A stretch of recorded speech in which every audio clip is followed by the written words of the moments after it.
Hi, everybody, and welcome to this webinar for the Alberta Library Trustees Association.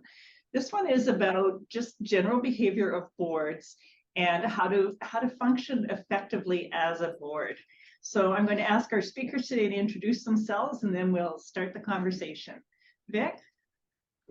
Okay, I'm Vic Mensch, and I've been involved in libraries for a lot of years. I am currently the chair of the Chinook Arch Regional Library System, and I'm also on the Lethbridge Friends of the Library Board. And Kirk. Hi, everyone. I'm Kirk MacLeod. I'm the team lead North for Alberta Law Libraries in Edmonton, Alberta. I'm also the past president of the Library Association of Alberta, and I've been serving on different library committees and boards for the last 10 years, pretty consistently. So I'm going to start you off with a general question, and Vic, I'm going to let you go first on this one. So you hear the expression, the board speaks with one voice. What does that actually mean? It means that when the board makes a decision, that's the decision that everyone has to support. And that's a concept that a lot of new board members don't always understand, because they feel like they're coming on to start, their agenda and things like that. And it's difficult to wrap your head around the idea that when you disagree with the decision that a board is making, that's the decision that it's your responsibility to support. Hey, Kirk. Yeah, no, I fully agree. Really what it comes down to, and I'm sure we'll touch on this later, is anybody who's been connected with boards ever in their lives have heard the phrases like, oh man, that board's in trouble or whatnot. And that's generally, it comes down to, that's a board that's not speaking with a united voice. It is very, very important that when your board, whatever your board is, makes decisions, that those decisions are the ones that the board has decided on. Yeah. Because otherwise you undercut your own value. So how does the board actually do this, like speaking with one voice thing? So, I mean, the simplest way is, of course, they do this through motion. Basically, a board will have an issue brought up. They will discuss it. They will follow whatever that board's policies are, whether it's an action item or it's a procedure or it's a vote, to say, here is what we as a board have decided. And then, yeah, that's their made decision. Often those decisions are then put out in minutes that the members and external stakeholders of whatever that board's organization can get. So there's a written record of, here are the decisions the board has made. Other ways the board speaks? And any time that a board gets together, I mean, you've got multiple personalities there with multiple ideas. And as you discuss the ideas that pertain to the library, for instance, you're going try to make a decision that's best for the library, the organization, not best for the individual board member. And so then when you get together as a board, normally you should have a designated person who's going to communicate those decisions to other people so that there's a uniform voice, and then it becomes our responsibility to support that as a board member. So with a board that has diversity on it, which is a good thing for a board, obviously people don't always agree. So what's the right way to disagree? Margaret, I've never been on a board where everybody agrees. So there is that idea that people do disagree, and the diversity, and that's where the benefit is, in that you're getting the perspective of multiple people in order to make one central decision. Okay. Yeah, I fully agree. I think it's really important for new board members, especially, to remember that you're on that board for your point of view. A few years ago, I sat on the University of Alberta's Board of Governors. And like a lot of people at a new job, you sort of go in feeling, well, I'll just keep quiet for a little while until I learn the ropes of how things are done. But that's missing the point of your duty of care to the board. The whole reason you're there is to share your opinion, is to ask those questions. And when it comes to how do you appropriately disagree, be informed. Generally in a board, nobody is going to spring a vote on you that you've never heard anything about before. Often in good boards I've been on, that'll actually have been brought up at a previous meeting as like an item for discussion. So before it's ever an item for decision, you will have time. Make sure to read materials that are sent to you. And just remember that expressing those views, that is actually why you're there. And we as the rest of your board need to hear your views so that we, just like you, can make an informed decision when we're voting on something. Okay, sorry, Kirk, you mentioned duty of care. Could you just explain that for people? Yeah, sure thing. So when you're sitting on a board, there are basically two key duties that you've got. You've got the fiduciary duty to the board, which is basically if your board has any sort of money connected with it, you have a responsibility to make sure that money is spent on whatever it is the board is, or that organization is in charge of. And duty of care is basically to make sure that your board continues to function forward. In my mind, the important thing with duty of care, especially with boards, is there have been many boards behind you, and there are going to be many boards in front of you. So you're not in charge of this forever. Even if you end up in one of those sort of leadership positions, chair, vice chair, whichever, you're only there for a small amount of time. So you have to remember you're picking up what has been left behind by the previous board, and you're setting things up for success of the next board. So you really want to make sure everything you're doing is going to ensure that that future board is left in as strong a position as you were given when you came into the board yourself.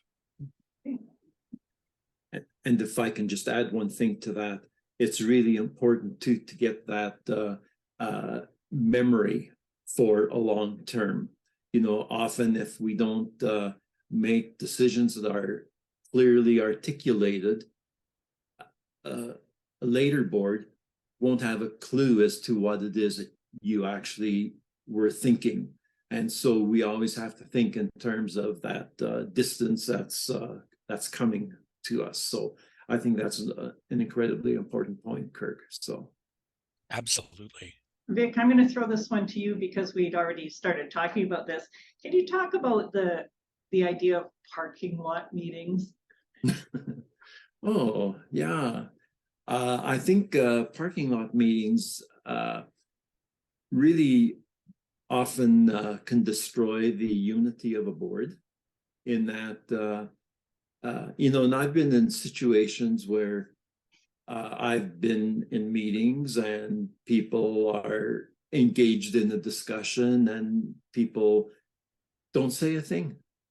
And when people don't talk in meetings, and then they go out to the parking lot, and that's where they start really spouting their opinions. We're doing things backwards. We want, or a committee needs your viewpoints in the meeting to set the tone for the decisions that have to be made. Spouting your opinion in a parking lot isn't going to help that process. And so then we get into a situation where we're, well, probably fighting against each other, or we're opposing each other, and nobody has the opportunity to give their opinion there, except the people who are in the parking lot. And that's not fair because the board is comprised of everybody. So Kirk, more to add to that? Yeah, I fully agree. For me, of course, whether it's a parking lot meeting or a coffee shop meeting after the fact, another key thing is board communication. If one thing about a parking lot as compared to the conference room your board meeting is, or the Zoom call, or whichever is, you're not in control of who else is there, who might not be on the board. And again, sort of like I've spoken of previously with some boards I've been on, that's where you can start hearing about, oh, that board is in trouble, because people are hearing you discussing board business outside of the board. really, once, very much like Vic, you're saying, once that vote is made, it's made. There is always more work to be doing on the board. Move forward. But yeah, just be really aware that if you're not speaking in a board meeting, you're maybe not in control of who is hearing that. And especially with the kind of things that boards deal with when it comes to budgets or personnel issues or strategic direction, that can get kind of dangerous. Yeah.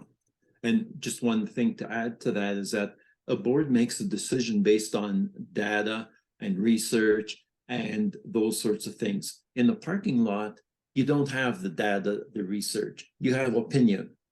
And opinion is a dangerous way in which to make decisions that affect, and Kirk mentioned the fiduciary responsibility. Well, I mean, we're dealing with public dollars often, and we don't want to make decisions in spending public dollars without adequate information and research. And that's where the parking lot meetings tend to get very dangerous, because you're getting those opinions, but not necessarily the research and the facts.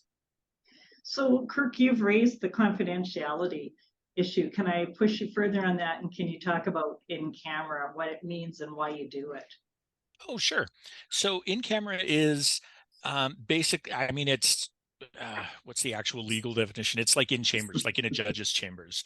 So occasionally you'll have meetings or issues brought up in your meeting that you can't speak at the meeting. So your board meeting is going to have board members in, you may have guest speakers in, you'll definitely have board employees in, whether that's admin staff or your executive officer or whichever.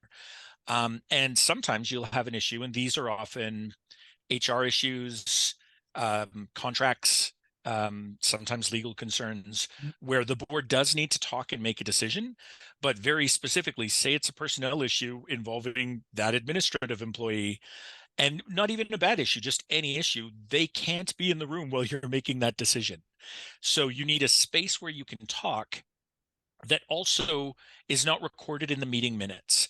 So in the main meeting itself, basically all of your decisions, it's meeting minutes are not like a transcript. Nobody's keeping track of every word everyone says, but they will say these motions were made, or these decisions were brought up, and here's how the board decided.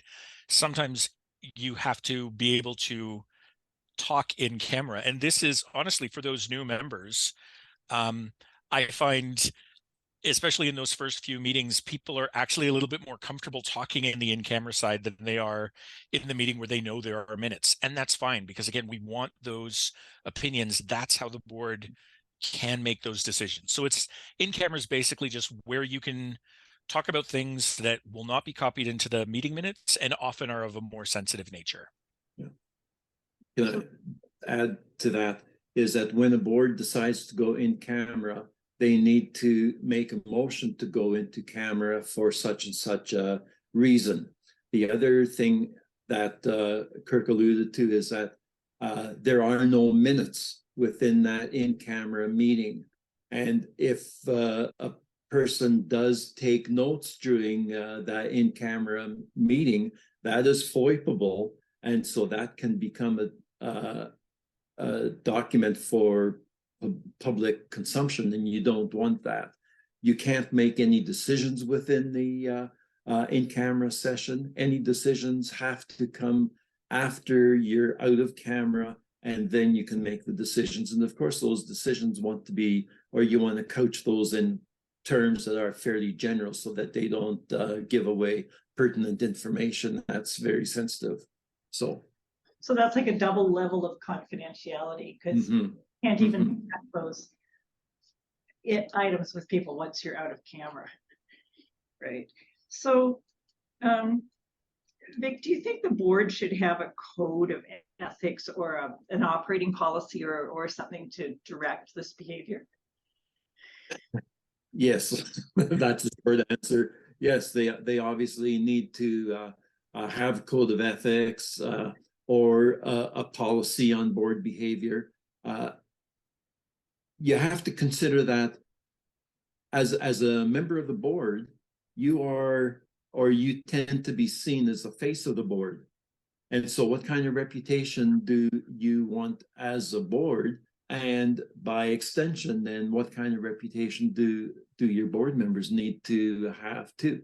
So I think it's really important for that code of ethics for another reason too, in that if there are things that are happening that are unethical and it becomes a legal issue or something like that, we run into a lot of trouble, and we spend a lot of energy just dealing with those kinds of issues rather than with the issues that we really want to deal with as a library board, you know. And so it's important for each of us to have or to be that face, meaning that we also have to have a standard of action. So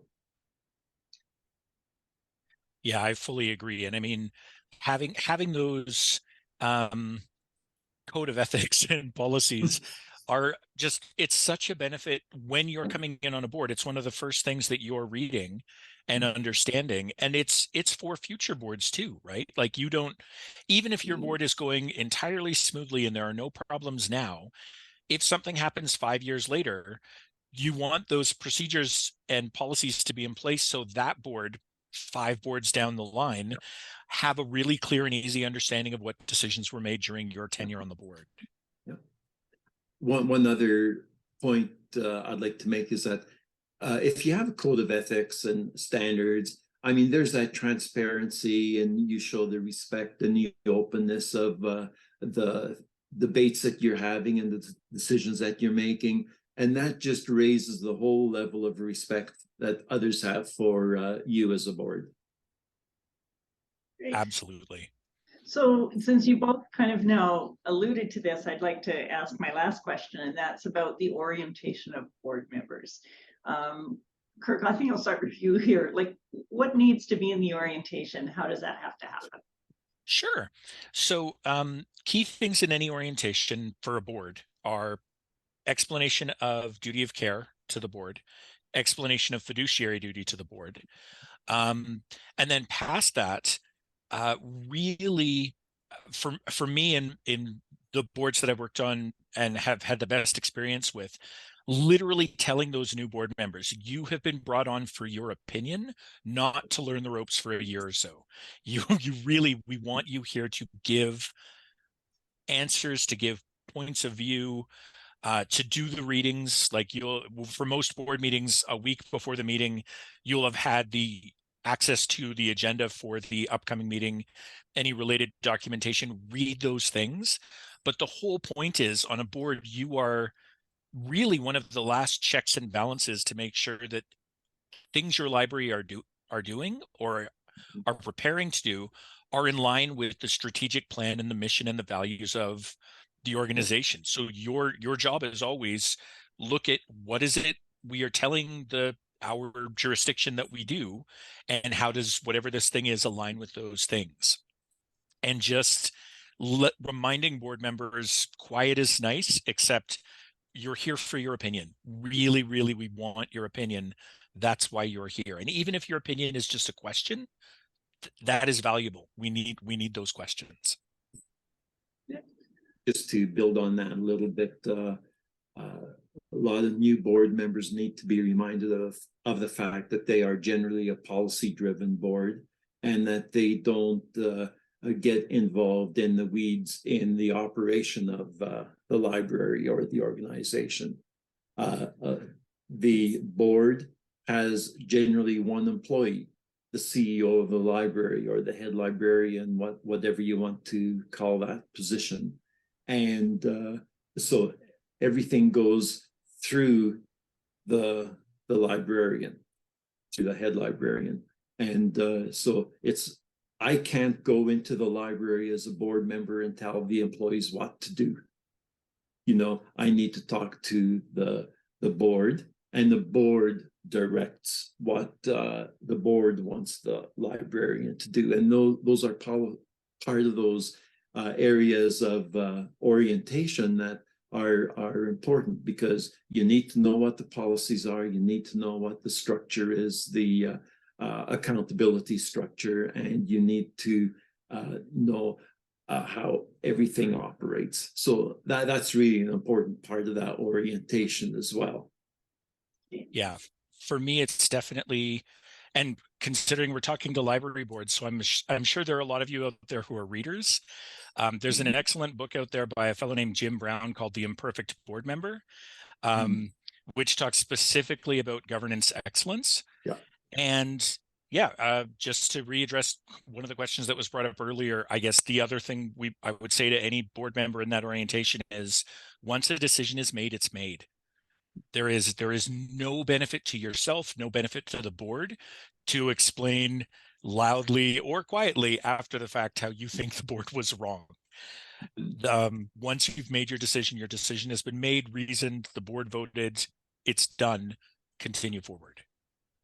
Okay. Just as we wrap up here, any last words of wisdom or last thoughts you'd like to share with the audience? Vic, I'll start with you. Okay, I would really like to say that I'm glad to see that the three of us are color coordinated. We each are wearing red. That was not by design, that was sheer accident. No, I think my final thoughts would be that boards are really an incredible entity, and there's a lot of joy that comes from being on a board, because you can look and say, look at what we have done, look at the services that we are providing for the clientele that walks through the door. And we are one of those organizations that is really public, where all the public can come in and gain access to things. And I find a lot of fulfillment in being able to provide those resources for so many people who need them. And I think it's really a fantastic organization. Great. And Kirk. For me, I just want to say, whoever you are taking this course or watching this video talking about your new role on a board, thank you for joining a board. It's really an important part of governance for any organization, and libraries especially. By just joining up and taking the time to be involved in the direction of where the institution is going, you're going to be able to talk to other people, obviously not about specific decisions, but about board work in general. And having a healthy, diverse board of new people coming in is one of the strengths that boards give to governance of an organization. So I just really wanted to say thanks for joining your whatever board it is you're on that led you to this video. So thank you both for taking the time to share your color-coded opinions. A wealth of experience between you that should be of value to our audiences. So thank you. You're welcome. You're welcome.